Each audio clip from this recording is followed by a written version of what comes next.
In today's world, astrology has become a popular tool for self-reflection and understanding others. Many people use their birth charts to navigate personal qualities and even relationship dynamics. While astrology can be fun and insightful, there's a growing trend of relying too heavily on zodiac signs to define relationships, sometimes to the point of missing out on meaningful connections. Here's the truth. We are all more than our sun, moon, and rising signs.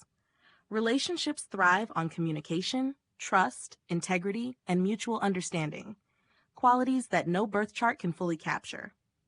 While your zodiac sign might offer general traits or tendencies, it doesn't tell the whole story of who you are, nor can it predict how a relationship will unfold. By focusing solely on someone's birth sign, you run the risk of limiting your own experience and losing out on the depth and complexity of a person. I've personally always preferred getting to know someone one-on-one rather than assuming I already know them based on their sign. Every person is a unique individual shaped by life experiences, values, and actions. Using astrology as a filter for who you allow into your life can lead to missed opportunities for true connection. Think about it this way. What truly makes a relationship work? Is it compatibility in your star charts? Or is it the shared respect, communication, and growth between two people?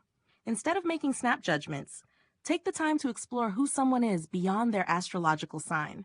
Build a relationship based on character, trust, and shared values, qualities that define lasting connections.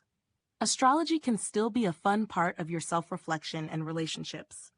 It's okay to enjoy it, but don't let it take precedence over getting to know the heart and mind of a person.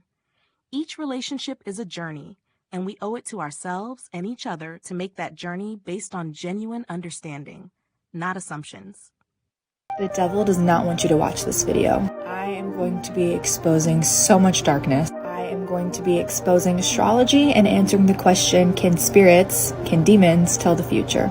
I am an ex-astrologer. I was really deep into it, and so I'm going to share with you the spiritual secrets, what really happens deep in astrology, and why I left, because it is so evil. So the first question is, can demons tell you the future? And the answer is no, they cannot see the future like God can. But if you have ever gone to a psychic or looked at your horoscope and it turned out to be true, here's why.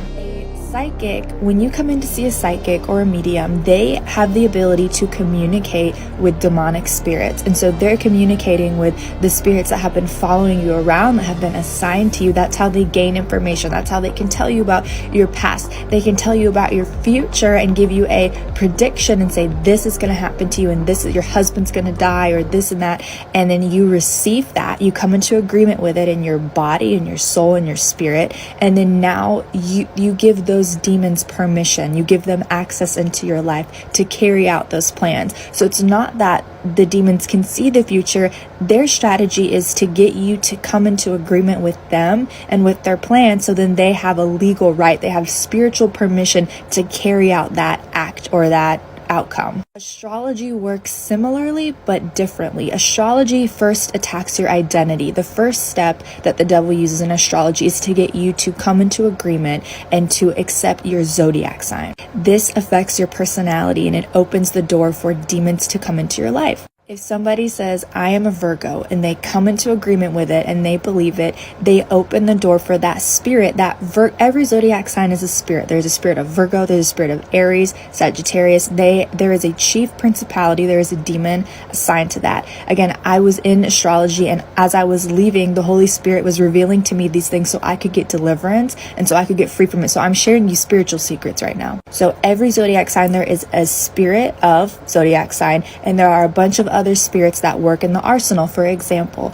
Virgo is known for OCD, for anxiety, for people pleasing, or social anxiety. And so all of those spirits, they come, when you accept that Virgo spirit, you accept all those other little spirits that come in the gang with it, essentially. So now you've taken on that identity, you've given Virgo permission to prophesy, to speak into your life, and all of those demonic spirits attached to it now have free access to influence your personality, your mind, your spirit, all of those things. Divination comes in because once you have your personality, you want to know your future. You want to know what's going to happen. There's so much more left to say, so like this, so part 2 will pop up in your algorithm and in your feed, and follow for more spiritual tips. There's another topic that people wonder about a lot nowadays, astrology. My understanding is that all of this melts away when you get into your sadhana or meditation. How much truly melts away? Depends on the individuals. So what is the astrological chart? It is something that was prepared a day or two after the baby was born. How is it that my destiny chart is prepared before I've done any karma? So obviously because it's the destiny chart of the soul. The soul enters into the womb of the mother, a baby is born, and so if anyone goes with their astrological chart, they will see that some things have turned out to be as per in the chart, and some things have not turned out to be as per in the chart. So the astrological prediction is only a prediction. Reality will be decided by the individual. I personally prefer, let's create the best of karma